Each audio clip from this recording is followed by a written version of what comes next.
Well, welcome to a celebration of 50 years of Fleetwood Mac's self-titled 1975 album with me, JSB, and yep, you've probably spotted him already. Very special guest, Shawn from Reactions to the Classics. Welcome, my friend. Thank you for joining me. Thank you for having me. Super looking forward to this. First time I've ever joined someone. So here we Oh, go. you're only the second guest I've had on the channel. The first was Martin Page, so you've got a Of bit to course. live up to, but I'm sure you'll manage. Yeah, just a bit. So, this album was chosen by the Acting is Reacting community via a poll vote. There was also a bonus song poll that I mentioned a little bit later. But if you want to take part in future polls and have your voice heard, make sure to be subscribed to the channel. Um, Gives you the best chance of seeing them in your feed. Otherwise, just head along to the posts page on the channel's page any old time, and you should see what's the latest thing on offer there. So I'm going to put Shawn on the spot right away and ask, not knowing that you were going to come on this show, did you vote in either of those polls? I did not. Look at you. I'm honest. I'm always honest. I did not. Absolutely. Honesty is what we expect from both of us at all times. So it's not what you get on all reaction channels now, is it? It's not what you get on about 90%, but I will say this in my defense. I don't know if it's really my defense, but I have not a big channel, but a decently big channel, and I never do polls. I should do them all the time. So you've been a good example to me on things that I should be doing that I don't because you just get into this rut. So I will vote in your next poll, and I will put up some polls. All right. So I'll explain everything for everyone's sake in a bit, but we are doing a random foreplay for this album today, which means we'll be hearing 4 tracks out of the 11 on offer. As to what those will be, well, we will discover that as we go. Before we get to that, a tiny little bit of background for those who don't know anything about this album, which there's probably not anybody actually watching this video, but you can't be too careful. So this was Fleetwood Mac's 10th studio album, released in July of 75. So, of course, it's a 50-year flashback. 50-year flashback! And yeah, I'm afraid I'm contractually obliged to do that. I hope you're not too embarrassed to be with me on this video after that. It's No? all Good. good. It's all good. Good personality, man. We need it. So more significantly, of course, it's the first with Lindsey Buckingham and Stevie Nicks in the band, which set the band on an entire new path, especially commercially. So this album would yield the band's first 3 US top 20 singles, Over My Head, Rhiannon, and Say You Love Me, as well as being the first to top the US charts a mere 15 months after release, no less. And it's certified 9 times platinum in the States.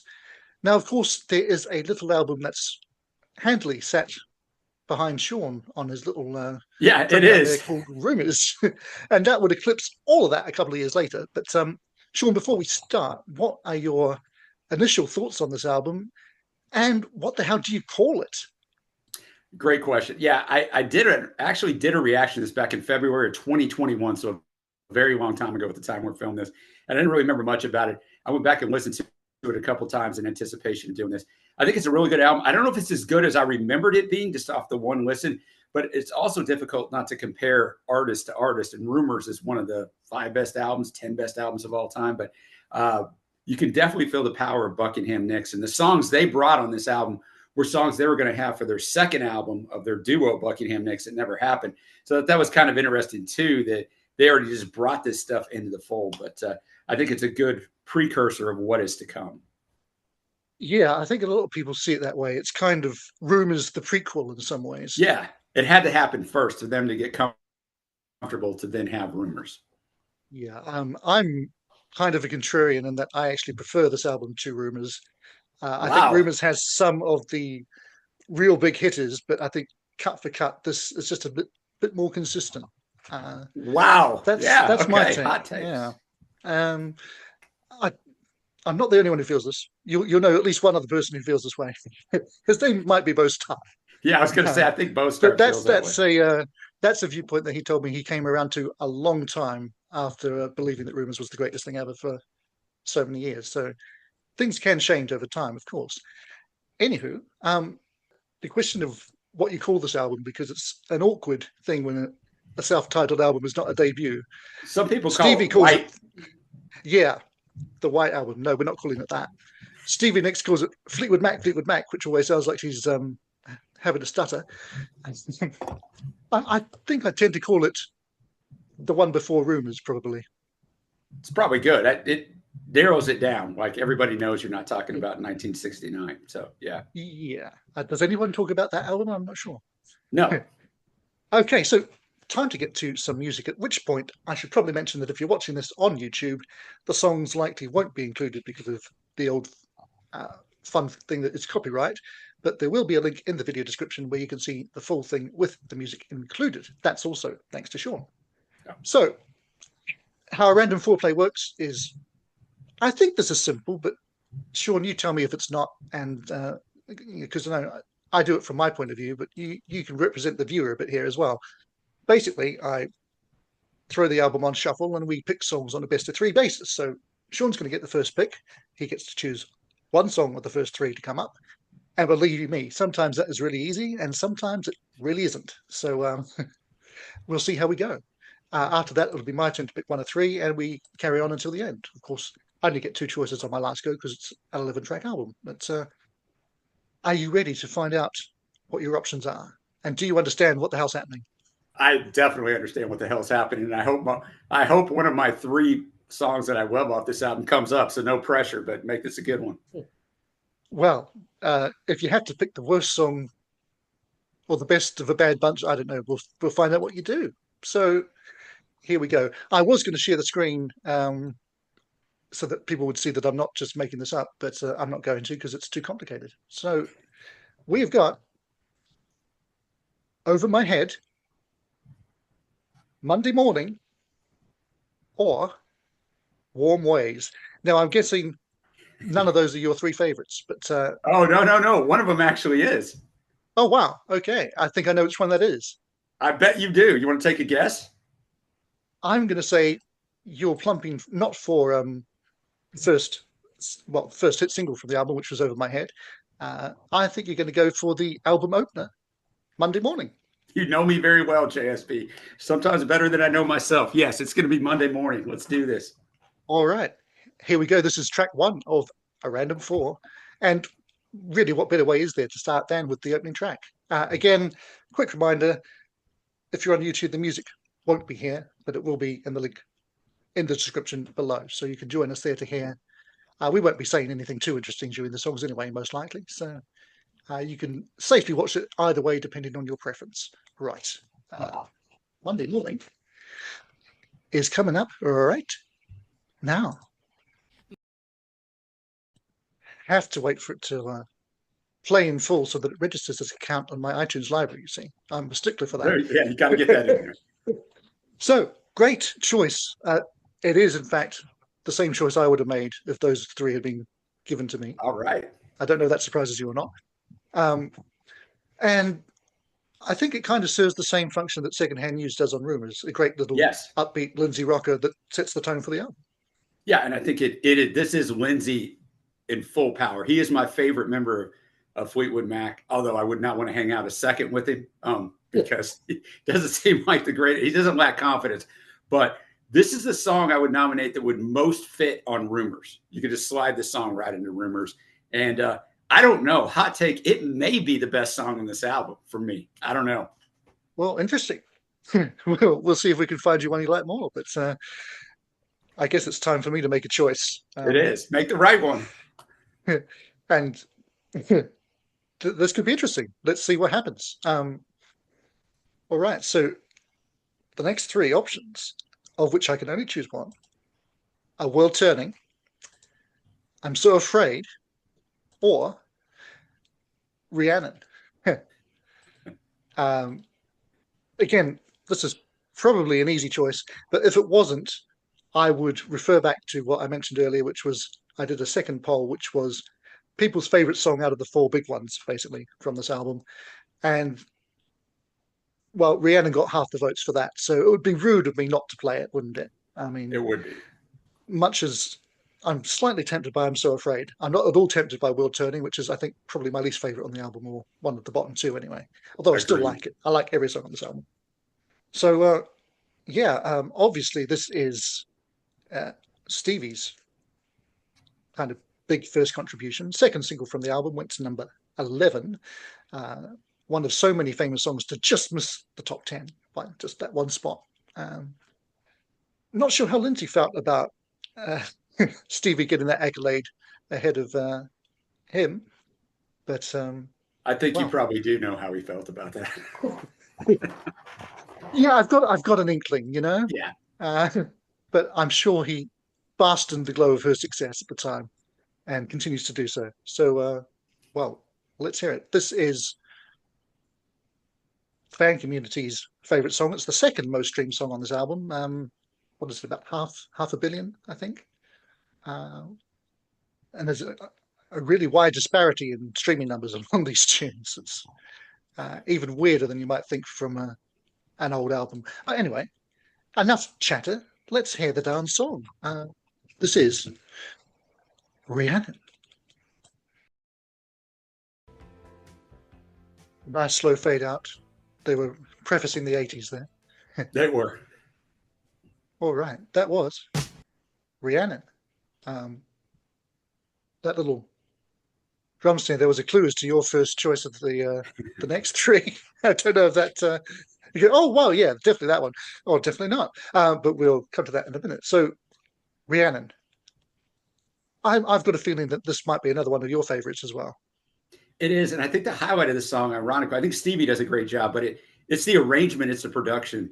The instrumentation is fantastic, and that's one thing that stands out on this album when you listen to it as a whole. I mean, they're Fleetwood Mac for a reason. John and Mick have been together for a long time, and the rhythm section is so in sync. But the harmonies, everything coming in on this is what makes this song work. It's not just Stevie's performance for me, but it's kind of a masterpiece of what the band can do all together for me. Yeah, exactly. It's the whole ensemble, and whenever there's a piece missing, it's really obvious. I mean, I don't think you ever caught them live, did you? No, I didn't. I wished I would have. The first time I saw them three times. The first time was the Rumours lineup, but without Christine.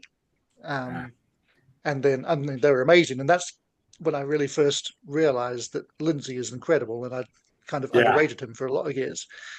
But subsequently, when Christine rejoined and I saw them with the full lineup, I mean, you just instantly knew, well, it's been great, but this is the magic right here with all five of them together.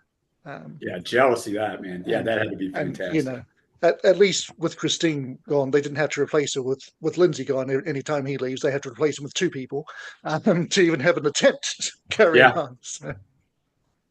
But yeah, and you mentioned the production. This is officially credited to Keith Olsen and Fleetwood Mac. But let's be honest, how much do we think is Lindsey? Almost all, because Lindsey is almost. I don't throw around the word genius. Maybe he's not a musical genius, but he's pretty damn close, and he's a great guitarist as well. But his production is fantastic. Yeah, and Keith Olsen would, of course, go on to an illustrious career, so we probably can't rule him out completely for his contributions. But hilariously, and I swear this has nothing to do with me, if you go on his Wikipedia page, the first band that is mentioned that he worked with, it's Magnum. There's going to be Magnum or Marillion, so yeah. But somehow I don't think that Magnum's Goodnight LA is generally considered one of his best known works. Could be me being wrong about that, but it's. Oh, I was going to say it's a great album. It is a great album. It's probably about the 20th best Magnum album. That's how good it is. Anyway, back to this album, and you've got three more choices coming your way, and better throw me my third favorite in here. I can guess what that is as well. But well, let's see if you get it. So the first option with that first drum hit was Blue Letter, which is really the underdog of this album, and I'm sure not your favorite. But the other options for you are Landslide. Do you want me to tell you the third? Sure, I'll tell you the third. Sugar Daddy. Well, this is one of the easiest choices in history, I feel. It is. It's going to be Sugar Daddy, isn't it? I think Blue Letter's pretty good as well. Sugar Daddy's one of the weaker songs on the album, but not bad. I think Landslide may be Stevie's greatest vocal performance, and it's just Stevie and Lindsey on this song. His guitar performance, while understated, is virtuoso. So it's obviously Landslide, but it's a fantastic performance. It is. And just before we listen to it, you reminded me of the original Rolling Stone review. Um, Now, in fairness, most of what Bud Scopper said in this review, people would agree with, at least when he's talking about the Christine and Lindsey stuff. But here's what he said about Stevie. Nix has yet to integrate herself into the group style. Her singing seems callow and mannered, especially on Landslide, where she sounds Oh man, lost and out of place. Um, so, he wasn't to know, was he? But let's see if we can hear what he heard back yeah. then. All right, here is Stevie Nicks sounding lost and out of place on the song that would become the most streamed song from this album, coming up to 1 billion streams. This one, about 850 million at the minute, and yeah, sounds like this.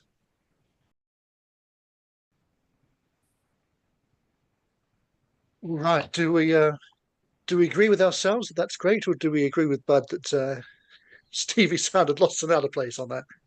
I'm going to say that we're right on. I mean, there's a vulnerability to it. It's just fantastic, and it's one of those weird songs that's so famous, but was never released as a single until 1997. They released a single off the live album, but it didn't even crack the top 50 yet. It's so famous, but the aforementioned Rolling Stone has it at 163 on the top 500 songs of all time. So they went back and revised that. But I will say one thing real quick. Being a music critic would be tough because you're going to get it wrong every once in a while, and then it's going to live in infamy. So Yeah, well, I guess they didn't really know that people would be reading old reviews 50 years later. yeah, exactly. There was no way to do that back then, right? You're going to go find a Yeah, 1975 Rolling Stone. Yeah, you're right. exactly right. Even a year later, when this was hitting number one, nobody would remember. Hey, That's didn't that true. guy in Rolling Stone say something rubbish about this? Yeah. Right. We're coming to the end, uh, at least of the music, and anybody who knows this album will know what's left. And it's actually probably the hardest choice for a number of reasons. And it falls to me to make it. So that's dandy. Now, of course, I know what the songs are. We all know what the songs are, but I'm going to just go through in the order that iTunes will offer them to me, just to be consistent. Um, so it's either Crystal or Say You Love Me. Now, Crystal would give us 3 Stevie Nicks written songs in a row, and it's also a friend of the channel, Bo Start's favourite on this album by far. However, on the other hand, we haven't had a Christine song, and Say You Love Me is, of course, the other big hit from this album. Again, hit number 11. Funnily enough, the next single would, of course, be Go Your Own Way, which only climbed 1 spot higher, but it did mean Lindsey could claim, I wrote the first top 10 Fleetwood Mac song. And then, of course, Stevie got the number 1 on the Dream, so that was short lived. But yeah, you probably guessed that I'm going to disappoint Bo Start terribly. And because we're running out of time. So let's have a slightly shorter song and the bigger hit, and a Christine song to represent all 3 key songwriters here. So we're ending with side 2, track opener, Say You Love Me. Alrighty, that's the last song of the day, and it's almost the end of this video because the Zoom meeting will self-destruct in 2 minutes. So very quickly, thoughts? I think it's her best song on here. It might be the 4th best song on this album. And a subtle little banjo in there from Lindsey gives it some texture too, but I enjoy this song. Yeah, me too. And I like this was the first song that they rehearsed together. And when she heard the harmonies that Lindsey and Stevie brought to it, she Yeah. just thought, this is going to be magic. Yeah. And time has proved her right. So, well, on that note, I will say thank you very much for joining me for this. And Super enjoyed it. It's great. yeah, I look forward to inviting you back for some more help quite soon. I will be good. I hope you are out there all enjoyed revisiting that with us, or just visiting it if you somehow haven't encountered it before. How? Anyway, remember you can click the link below to my Buy Me a Coffee page where you can choose an album for me to check out in this format with or without a special guest, or just get a single song reaction. Or if you've obviously worked out that Shawn's the wiser man of the two, head to his channel where similar things are on offer there. So subscribe here and there. That's my advice. As we just mentioned, Shawn will be back to give me help next month on another album with a big anniversary. Which album? Hey, we've literally said the name twice. So thanks again to Shawn for joining me. Thanks to you for watching, and I'll just say bye for now, but not for long. Acting is reacting. This does not mean acting again.